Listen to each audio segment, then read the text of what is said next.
Olá, eu sou o Anui e meu Deus, 5 vídeos de jogos esquecidos. Eu juro que quando eu postei aquele primeiro vídeo em dezembro, eu não esperava que vocês fossem gostar tanto, sério, muito obrigado. Porém, eu já quero deixar bem claro que talvez esse seja o último vídeo dessa série, porque sinceramente eu já tô me enjoando de fazer esse formato. Então, pelo menos, até eu ficar com vontade de fazer de novo, considerem esse aqui o último vídeo dessa série. Aviso dado, aproveitem o vídeo.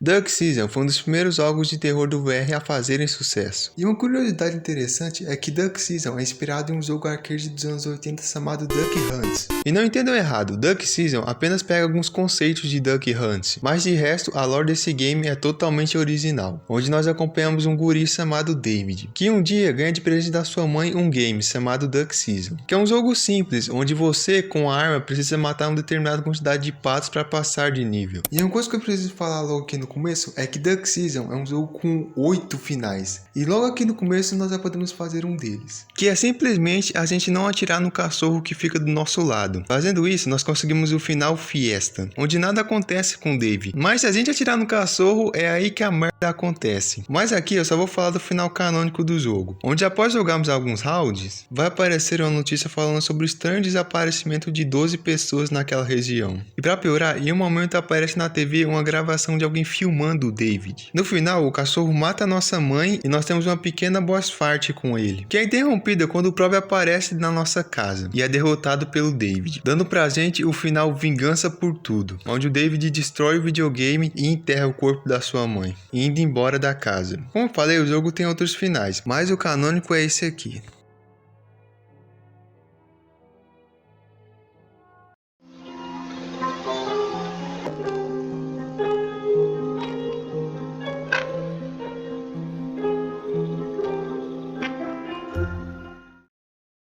Antes de ir para o segundo game dessa lista, eu já queria deixar aqui um aviso de gatilho desse e do próximo game. Então, se você é uma pessoa que não se sente bem com assuntos sensíveis, eu recomendo que vocês não assistam essa parte. Aviso dado, vamos falar agora de Binding of Isaac, um game indie que de primeira se parece ser um jogo bem simples, onde você apenas mata monstrinho e fica coletando itens. Mas quando o assunto é história, é aí que esse jogo brilha. Binding of Isaac se inicia com a cutscene mostrando Isaac, o protagonista desse game, junto com a sua mãe, que um dia recebe um aviso de Deus dizendo que ela deveria matar o seu próprio filho. E a mãe, que é uma fanática religiosa, pega uma faca e vai em direção do quarto onde o Isaac estava. Por sorte e uma rachadura na porta, o Isaac ouve toda essa conversa e fica desesperado tentando fugir dali. Até que ele encontra um alçapão que leva ele até o porão onde a gameplay começa. E assim como Duck Season, Binding of Isaac é um game com vários finais. Porém eu não vou falar de nenhum deles especificamente, porque quando a gente descobre mais sobre a história, nós vemos que eles não têm muita importância. Porque através de alguns itens que nós podemos encontrar durante a gameplay, nós nos aprofundamos mais sobre a vida do Isaac, principalmente sobre os pais deles. A mãe, assim como eu falei, era uma fanática religiosa e também uma mãe abusiva, enquanto o pai dele era um alcoólatra. E um dia o pai dele acabou torrando todo o dinheiro da família em bebida, e a mãe dele ficou tão brava que iniciou uma briga com ele. Briga essa que terminou com o divórcio dos dois. E o pobre do Isaac ficou sob a tutela da mãe dele, que como eu falei antes, era extremamente abusiva. Só para vocês terem uma noção, quando a mãe do Isaac descobriu que o filho fez um desenho dela como um monstro, ela ficou com tanta raiva que trancou ele dentro de um quarto, deixando o coitado ali por dias. E eu nem preciso falar que todos esses abusos acabaram ferrando um pouco da mente do Isaac, e começou a enxergar ele mesmo como sendo um demônio. E um dia, cansado de todo esse abuso, o Isaac decide se esconder dentro de um baú. E através de um dos avatares do game, nós descobrimos que infelizmente ele não conseguiu sair daquele baú, morrendo sufocado lá dentro. E no final, tudo isso que a gente viu durante o jogo não passa da alma do Isaac atravessando um limbo em que ela revive todos os seus traumas do passado.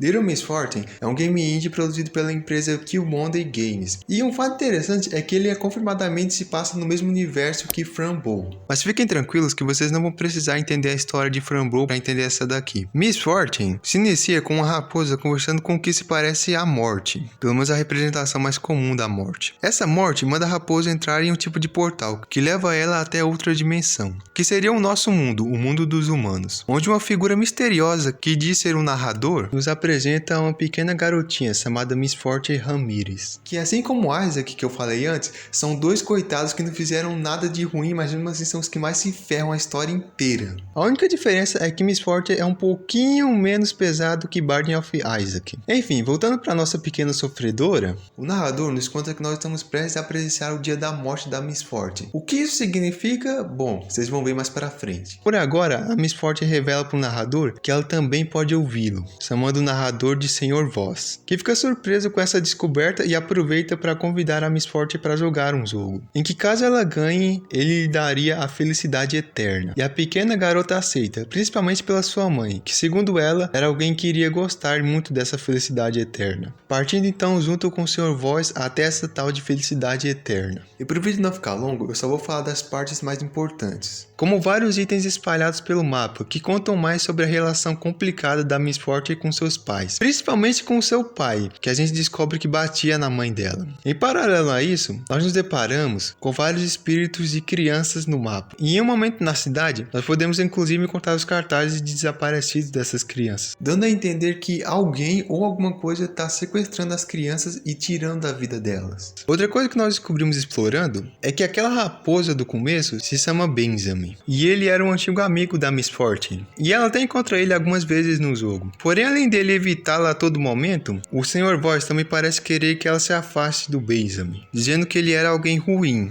E o motivo do Senhor Voz não querer que a gente se aproxime do Benjamin é porque o Benjamin pertencia a uma outra dimensão chamada Sener Cedi, que era um tipo de reino dos mortos, onde as almas iam para ter o seu descanso eterno. E o porquê dele ter vindo para Pandora, que é o nome da dimensão dos humanos, era para parar o Morgul, uma entidade cruel que fazia as crianças jogarem seus jogos para no final terem a sua alma presa para sempre em Pandora, sem conseguir o seu descanso eterno. E ao descobrir isso, a Miss Fortune confronta o Senhor Voz. E aqui nós descobrimos que na verdade o tal Senhor Voz era na verdade o próprio Morgul, que ao ser intimidado revela sua verdadeira forma. Porém o Benjamin surge no meio da confusão e com um cajado de luz consegue banir o Morgul dali. E depois de todo esse pandemônio, a Miss Fortune vai acordar dentro da sua casa. Porém é aí que vem o plot twist. Nós descobrimos que esse tempo todo, na verdade, a Miss Fortune havia morrido em um acidente de carro. E o local em que o jogo se passava era na verdade um tipo de passagem entre Pandora e Senecer. Era lá onde o Morgul fazia as suas vítimas. E no final, a Miss Fortune se despede da sua mãe e segue a raposa até Sener Cedi. Porém aqui existe um outro final. Durante o gameplay, a Miss Fortune carrega um pó de glitter com ela,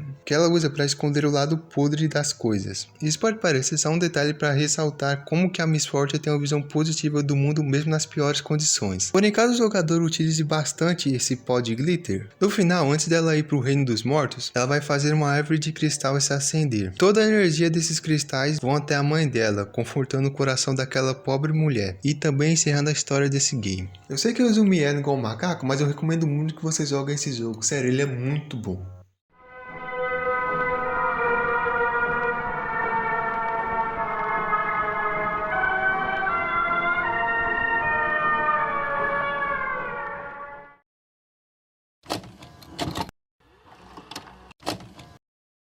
The Quarry é o maior jogo dessa lista, tanto em questão de valor de produção quanto na própria duração em si do game, sendo um game de escolhas inspirado em filmes slashers, mais precisamente na franquia Sexta-feira 13, mais especificamente ainda na franquia do Jason. Mas bom, agora eu deveria falar sobre a história de The Quarry, porém tem um pequeno probleminha. Vocês lembram quando eu falei que The Quarry era um jogo de escolhas? Então, é bem comum que os jogos de escolha tenham mais de um final, geralmente 5, 6, no máximo 8 ou 9. Porém aqui em The Quarry, os desenvolvedores estavam um pouquinho inspirados e simplesmente fizeram um game com mais de 170 finais. Tá certo que a diferença entre eles não é muita, mas mesmo assim, mais de 170 finais. Eu não poder resumir uma história dessas em um vídeo curto, então para não deixar vocês na mão, eu vou contar aqui apenas o comecinho do game. Hoje nós acompanhamos um casal de namorados formados pela Laura e pelo Max. que estavam dirigindo até o acampamento Hackett Square, onde os dois iriam trabalhar como monitores.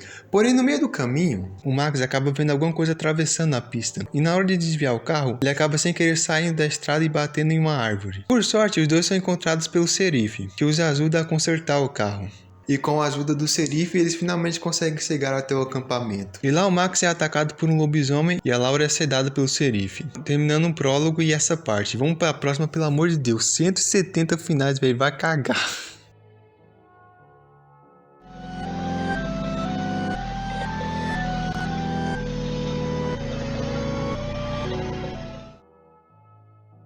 Olha, eu sei que Sonic.exe é originalmente uma creepypasta, mas como o jogo dessa creepypasta ficou muito famoso, eu diria que até ficou mais famoso que a própria creepypasta, eu vou falar dele aqui. No game, nós podemos jogar com 3 personagens diferentes, o Tails, o Knuckles e o Eggman. Começando pelo Tails, a parte dele se inicia com ele correndo pela Green Hill, até que ele se depara com vários corpos mortos pelo cenário. E no final, ele encontra o Sonic com os olhos fechados, e quando o Tails se aproxima, a tela começa a ficar escura, até que o Sonic abre os olhos e se revela como sendo o Sonic.exe, que persegue o Tails e mata ele. Na parte do Knuckles, assim que ele encontra o Sonic.exe, ele até tenta atacá-lo, mas no final é morto também. E na parte do Eggman, ele aparece dentro do seu laboratório correndo, dando a entender que ele já sabia que o Sonic.exe estava atrás dele. Mas infelizmente isso não dá em nada, e ele é morto também. Finalizando o game com a clássica tela I am God, eu sou um deus. E eu vou ser sincero aqui, eu só coloquei esse game nessa lista por pura nostalgia. Eu sei que esse jogo, além de ser curto, é extremamente tosco e cringe, mas sinceramente eu vi esse troço quando eu tinha 5 anos de idade, então pra mim não importa o que vocês falarem, eu ainda vou ter um espaço no meu coração pra ele.